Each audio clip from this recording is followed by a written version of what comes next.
Hi guys, Milove Tarot here. Welcome back po for your kabalaran sa pag-ibig. Para po ito sa mga fire signs, Aries, Leo, and Sagittarius. Maglalagay na lang po ako ng timestamp sa my description box para po mapuntahan ninyo ang inyong zodiac signs. Pero syempre, this is a general reading, kaya hindi po lahat ay makaka-relate. Okay, so we will start po with Aries. Ano kaya yung posibleng pagdaraanan ng mga Aries sa mga susunod na mga araw? Two of Pentacles, Six of Pentacles, Six of Wands, and Page of Cups. Okay. Merong isang water sign dito, Cancer, Scorpio, Pisces, na maaaring magbigay sa inyo ng attention, okay, or magkaka-interest sa inyo. Pero nakikita ko dito yung pagdadalawang isip mo about sa tao na ito. Parang iniisip mo if this is somebody na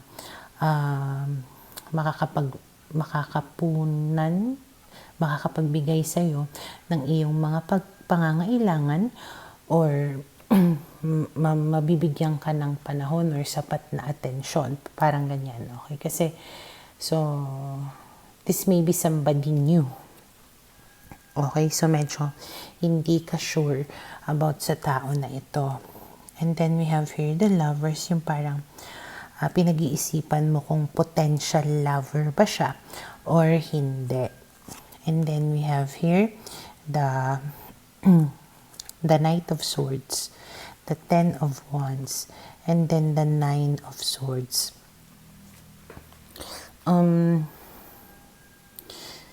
Pwede kasi na isa rin sa kinukonsider mo, pwedeng meron kang ex siguro na Gemini. Okay? Na nagbigay sa'yo ng maraming problema, sakit ng ulo, na-stress ka sa tao na to, or pwedeng hanggang ngayon hindi mo pa rin siya maalis sa isipan mo. Kaya nagdadalawang isip ka kung i-entertain mo ba itong bagong tao na to. Parang nagkakaroon ng comparison kung magiging kagaya ba siya noong ex mo or mas magiging maganda yung relationship ninyo kaysa doon sa ex mo. Pwedeng na-phobia ka sa kung ano yung nangyari sa'yo in the past at ayaw mo na kumbaga na magkaroon muli ng the same problem. Okay? And then we have here the King of Swords. Tapos, ang malala pa, etong si ex mo, may possibility na makipag-ayos sa'yo. Okay? And nakikita ko dito yung para kang nabuhayan, ginanahan, noong kung magpaparamdam siya ulit sa'yo. So, pwedeng i-tsupera mo yung bagong nakilala mo, yung isa na yon dahil nga magpaparamdam itong ex mo. Okay, and then we have here the Ten of Pentacles. So, malaki din yung chance na makikipagbalikan ka dyan sa ex mo na yan. Parang yun yung napagtanto mo na mahal mo itong tao na ito. Kaya kahit ng anong resistance mo, hindi mo na kaya natanggihan itong tao na ito. Kumbaga nawala lahat yung mga pinaninindigan mo, yung mga ipinaglalaban mo, ganun. Kasi nga, pwedeng lalandi-landi ka ng todo nitong ex mo na ito at bibigay ka sa kanya. Okay, and then we have here the Hermit. So, yung ending nitong kwento na ito, medyo hindi ko sure kung bakit ka nag-iisip kung bakit ka may some kind of loneliness. Okay? So, in other words, yung future mo dito sa babalikan mo na ex mo is uncertain. Okay? Pero certain yung magkakabalikan kayo. Okay. Tingnan ko ha. Yeah, may abandonment na mangyayari.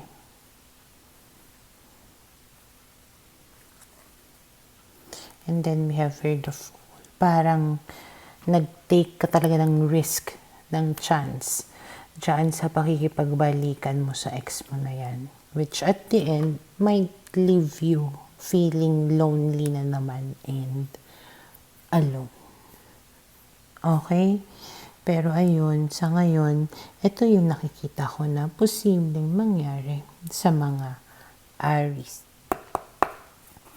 Para sa mga Leo, okay, let's see. Ano kaya yung posibleng pagdaraanan ng mga Leo sa mga susunod na mga araw? So we have here the Two of Cups, the Five of Cups, the Ace of Wands, the Lovers. Okay, so parang meron kang pinanghihinayangan dito or meron kang gagawin na pagsisisihan mo regarding sa iyong ka-MU or pwedeng wala naman kayong label, ganyan.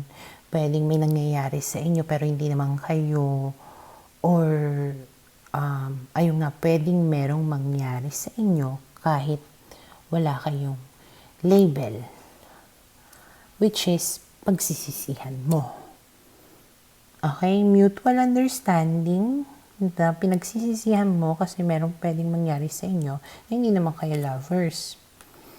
Okay? Yes, Nine of Pentacles is single. So, MU lang. Walang label. Baka fubu or baka friends lang kayo or baka ikaw lang yung may gusto sa kanya. Pero siya iba yung habol sa iyo. Pwedeng pamilyado na itong tao na to. Pwedeng kabit ka, ganyan.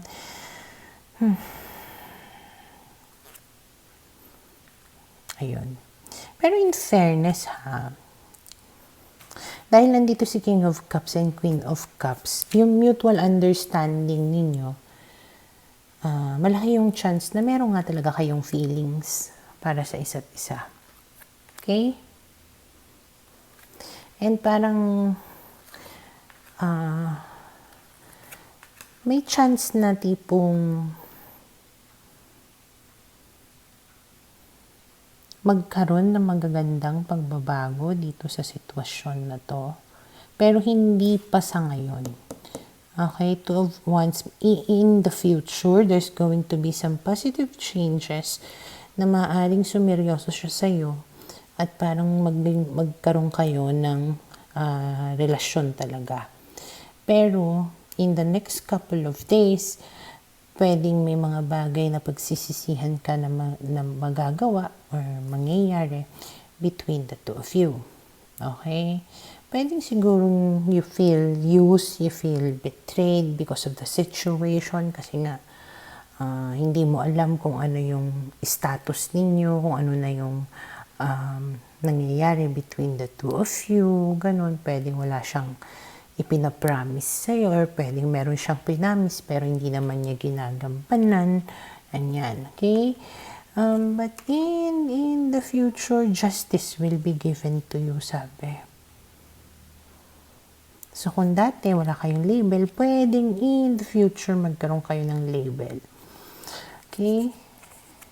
Pero parang kailangan niya munang natawa ko dun sa pumasok sa isipan ko. Parang kailangan mo munang tumanda. Or pwedeng siya yung kailangan munang tumanda. Or baka naman matagal na panahon bago dumating yung hustisya na inaantay mo para sa'yo. Okay? And then we have here, parang siguro magkakaroon kayo ng period of time na magkakahiwalay muna kayo. And then Six of Cups kasi is a reconciliation, reunion. In the future, doon magkakaroon ng development or progress doon sa relationship ninyo. So siguro hindi pa sa ngayon. Okay, basta ang clear lang na mangyayari sa mga susunod na mga araw meron kang pagsisisihan na bagay na gagawin mo or gagawin nyo. Okay? So, ayun. But for now, ito po yung nakikita ko na posibleng mangyari sa mga Leo. Para sa mga Sagittarius, okay, so let's see ano kaya yung posibleng pagdaraanan ng mga Sagittarius sa mga susunod na mga araw. Okay, so we have here the King of Swords, which is an Aquarius. The Death card, parang mabubuhay muli itong si King of Swords na ito at parang siya ay nagkaroon ng realization. Ganyan. Kaya siya, pwedeng magpaparamdam siya sa'yo. Malaki din yung possibility na itong tao na ito ay may distance between the two of you. Siguro naging cold itong tao na to sa'yo before, may nasabi na masama, masakit ito sa'yo dati, ganyan. Pero siguro na-realize niya kung ano yung ginawa niya sa'yo. Okay? Kaya siya, magme-message siya sa'yo So, air sign talaga siya. Okay? Gemini, Libra, Aquarius. May toxic behavior itong tao na ito. Okay? Parang ano lang siya, nagpahinga, ganun, saglit, or naging busy, may ibang prioritize, may ibang pinagkaabalahan. Pero since siguro ngayon, hindi na siya busy, pwedeng nagkaroon siya ng time to reflect, na makapagmuni-muni, at na-realize niya na mali yung ginawa niya sa'yo, kaya siya tipong magre-reach out sa'yo to maybe clear things up between the two of you. And ang nakikita ko dito sa pag-message niya sa'yo, hindi yung tipong agad-agad mariresolba kung ano man yung naging issue ninyo before. It might take some time. Parang dahan-dahan or unti-unti yung development. Okay? Pero we have here the Three of Pentacles, which means na mabagal man, at least ginagawa niyo ng effort at parang nagtutulungan kayong dalawa to really fix what was broken between the two of you. Okay? And then Six of Pentacles, nagkakaroon ng giving, sharing, or basta give and take, yung communication ninyo, nagbibigayan kayong dalawa, sinusubukan ninyong intindihin ang isa't isa. Okay? And then the Three of Swords, maybe naayos nga ninyo yung whatever that broke the two of you before. Okay? And then we have here the Empress, the Knight of Cups, and then we have here the Moon. So, ikaw, medyo meron ka pa rin confusion Okay? Naku-confuse ka sa pinapakita niya sa'yo kung totoo ba or hindi. And you really want to make sure na what he or she is showing you is true or ang tawag nito for lifetime na ganyan. Talagang sigurado na. Ikaw kasi medyo parang kumampante ka na sa self mo You are at a point in your life maybe na it's okay na sa'yo kahit wala siya, kahit mag-isa ka lang, kahit di na siya bumalik. Kaya mo yung sarili mo, kaya mong buhayin yung mga anak nyo, ganyan. Kaya medyo nag-aalangan ka. Okay, pero you are trying to give him a chance. Okay? You are trying to see or to make it work between the two of you. Pero medyo hindi ka ganun na nagtitiwala. Okay? And then we have the Queen of Pentacles, the Two of Swords. So para kang again, indecisive, uncertain. Okay? Medyo because nangingibabaw na yung pagiging independent mo or yung alam mo na sa self mo yung capabilities mo.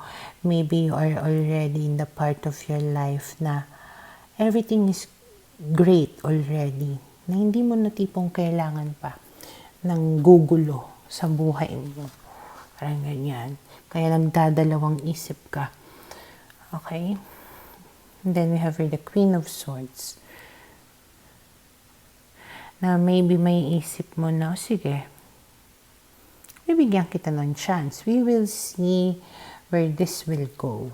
But, the moment na ikaw ay nagkamaling muli, hindi ako matatakot na alisin ka sa buhay ko.